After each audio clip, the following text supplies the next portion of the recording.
4 aprel soat 16:30 Qashqadaryo viloyatining G'uzor markaziy stadioni 4-tur Sho'rtan va Dinamo jamoalari o'rtasidagi bellashuvga mezbonlik qildi. Havo haroratining bir necha kundan beri yuqoriligi inobatga olinmay boshlangan uchrashuvni dastlabki daqiqalarda mingga yaqin muxlislar stadiondan turib kuzatishni boshlagan bo'lsa, birinchi bo'lim yakunlanishiga 10 daqiqa qolganda ular soni taxminan 4500 nafardan oshdi. Kimdir barcha yumushlarni bajarib stadionga kelsa-yu, birinchi bo'lim tugayotganligini ko'rsa, dili xira tortishi aniq. Unutmaslik kerak, futbol muxlislar uchun. Bellashuvga e'tibor qaratadigan bo'lsak, ikki jamoa futbolchilari ham o'yinni ketma-ket hujumlar bilan boshlashdi. Shunday bo'lsa-da, Sho'rtan dastlabki bo'limning 10-daqiqasidan so'ng o'yin tizginini o'z qo'liga oldi. Igor Taran, Viktor Klishin tomonidan berilgan bir necha zarbalar Dinamo posboniga qiyinchilik tug'dirmadi.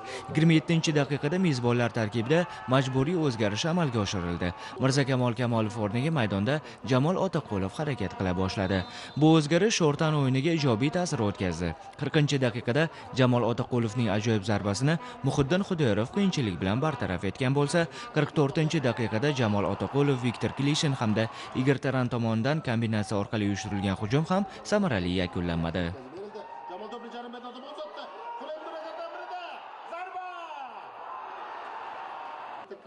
Ta'kidlab o'tish kerakki, birinchi bo'lim g'uzorliklarning to'liq ustunligida o'tdi.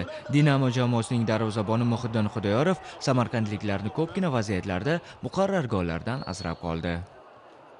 Ikkinchi bo'limni Tajomurod Agamurodov shogirdlari faollik bilan boshlagan bo'lsalarda, 78-daqiqaga kelib Sho'rtan o'z maqsadiga erishdi. Suhrob Berdiyevning ajoyib zarbasini Muhiddin Xudoyorov bartaraf eta olmadi. 1-0.